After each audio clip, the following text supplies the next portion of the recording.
L तरंगे सबसे घातक होती है। अगर पृथ्वी के अंदर हम लोग 32 मीटर नीचे जाएंगे लोग, तो 1 डिग्री सेल्सियस तापमान का इंक्रीजमेंट हो जाएगा, बढ़ जाएगा 1 डिग्री।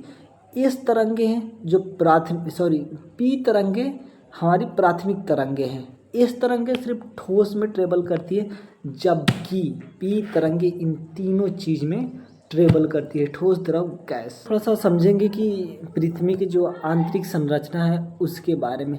अगर मैं हम लोग पृथ्वी के आंतरिक संरचना जाए तो मूलतः 3 चीज़ें याद रखना है। जो ऊपर की होती है, जो ऊपर की सतह होती है उसे हम लोग कहते हैं भूपर्पटी।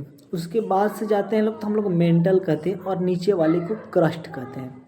तो ऊपर वाले को भूपर्पटी, नीचे वाले के जो हम लोग मध्य सेंटर होता है वो हमारा होता है मेंटल, और सबसे नीचे होता है कोर। हालांकि इसको भी भूपर्पटी को भी 2 भागों में बांटा गया है, मेंटल को भी 2 भागों में बांटा गया है, और क्रस्ट को भी 2 भागों में बांटा गया है। लेकिन हम लोग उतना डिटेल्स नहीं जाएंगे, ठीक है ना। अगर हम लोग पृथ्वी के अंदर हम जितना जाएंगे वो हमारा टेम्परेचर इंक्रीज होता जाता है। अगर हम बात करें कि अगर पृथ्वी के अंदर अगर 32 मीटर अंदर गए तो 1 डिग्री सेल्सियस का तापमान इंक्रीजमेंट हो जाता है, 1 डिग्री सेल्सियस बढ़ जाता है। और पृथ्वी के अंदर जितना हम लोग जाएंगे उसकी घनत्व भी बढ़ती चली जाती है। ये हमारी छोटी मोटी हुई बातें पृथ्वी का आंतरिक संरचनाएं के लेकर, ठीक है ना। लेकिन इसके बहुत कुछ होती है। लेकिन मेरा समझाने के एक मकसद है कि ये भूकंप, मान के चलिए ये पृथ्वी है और भूकंप आया, तो जो भूकंप आया, मान के चलिए भूकंप इस जगह पर आया, तो इसको भूकंप मूल कहा जाता है। लेकिन यहाँ से जो तरंगे निकलती है, मुख्यतः 3 तरंगे निकलती है, जैसे पी तरंगे, एस तरंगे और एल तरंगे। जो एल तरंगे बहुत विनाशकारी होती है। हम पहले बात करते हैं पी तरंगे। पी तरंगे सबसे पहले यहाँ तक ले पहुँचेगी, जिसको अगर हम लोग कहें कि यहाँ तक ले भूकंप, इसकी तरंगे यहाँ तक ले पहुँची, जिसे हम लोग अधिकेंद्र कहते हैं।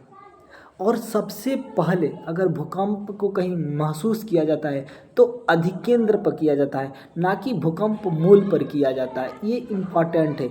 बच्चे कंफ्यूज हो जाते हैं कि नहीं, जहाँ से भूकंप का उत्पत्ति हुआ, जहाँ भूकंप की तरंगे निकली वहीं पर महसूस किया जाता है। ऐसा नहीं होता है।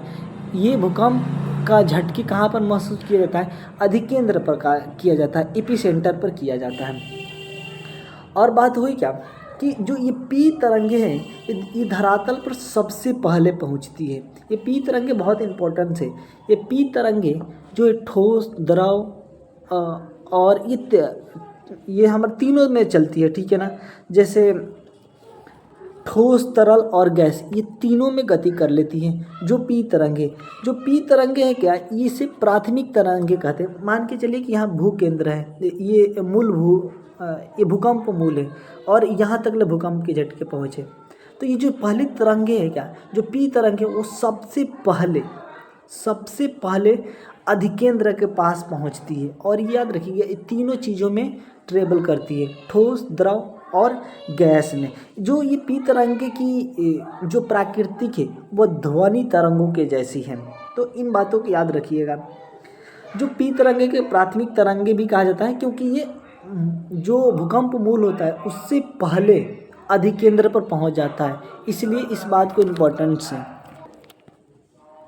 तो हम लोग ये पी तरंगे पर थोड़ी सी चीज़ें पता हो गई क्या, कि पी तरंगे है क्या, ये प्राथमिक तरंगे हैं, क्योंकि भूकंप मूल से अधिकेंद्र तक, एपी सेंटर तक सबसे पहले पहुंचता है, इसलिए इसे प्राथमिक तरंगे कहते हैं। और ये जो पी तरंगे हैं ये ठोस, तरल और गैस तीनों में ट्रेवल करता है। इसका जो प्राकृतिक होती है वो हमारा कैसा होती है, ध्वनि तरंगों के जैसे। अब आते हैं हम लोग एस तरंगे।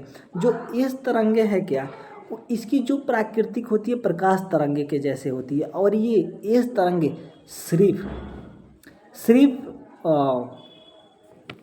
ठोस में गति करती है। अगर पी तरंगे की मैं बात करूं क्या, तो एक मेरी दोस्त थी जिसका नाम मैं नहीं बता सकता हूँ, कुछ भी मान लेते हैं, लेकिन उसका पी से ही नाम था, तो कुछ भी मान लेते हैं। जैसे मान लो, कुछ भी मान लो, छोड़ा, नाम नहीं लेना चाहिए किसी को। तो वो दोस्त थी, तो मैं इसको याद करने के लिए वो सबसे बात कर लेती थी, किसी से रैंडम आदमी से बात कर लेती थी। तो मैं सोचा कि तो मैं उसको मैं उसको प्राथमिक तरंगे बोलता था। जैसे मान के चलो रास्ते चलते हुए किसी इंसान से बात कर लो, ये बड़ी अनकंफर्टेबल फील कराता है। तो उसके पास वो ऐसा लक्षण है और ये अच्छे माने जाते हैं कि तो जिसका हम लोग मुखर बोलते हैं। तो वो थी, किसी से भी बात कर लेती थी, तो मैं उसको प्राथमिक तरंगे अक्सर कहा करता था। मैं एस, मेरा नाम ही संदीप है तो मैं एस से आता हूँ। तो मैं ऐसा मानता हूँ कि तो मैं सबसे बात नहीं कर पाता हूँ, ठीक है ना।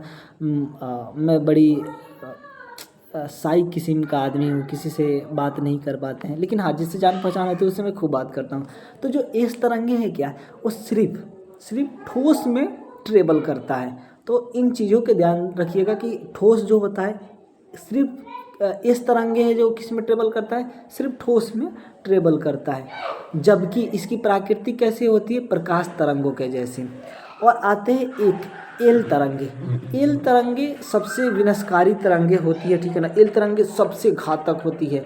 तो अगर आप लोगों की ये जो एल तरंगे हैं जहाँ तक ले पहुँचती है, मान के चलिए ये हमारा क्या है, भूकंप मूल है। यहाँ से भूकंप की तरंगे निकली, ये इस तरंगे यहाँ तक ले पहुँची, ठीक है ना। एल तरंगे यहाँ तक ले पहुँची, तो यहाँ पर बहुत अधिक विनाश देखने को मिलेगा। इस तरंगे से उतना विनाश नहीं होता है, विनाश नहीं होती है, ठीक है ना। नपी तरंगे से होती है बस। लेकिन हाँ, सबसे ज़्यादा विनाश अगर किसी चीज़ से होता है तो एल तरंगे से होता है। अगर और कुछ आप लोगों को समझना होगा तो आप लोग कमेंट कर दीजिएगा। मैं कोशिश करूँगा कि मैं और इसको ठीक से समझा पाऊँ। जितना सिंपलीफाई करना हो तो करने का प्रयास करूँगा कि हो सके। बहरहाल मैं चाहूँगा कि थोड़ी सी सपोर्ट करो, 40-50 सब्सक्राइबर। बहरहाल समझदार बनो।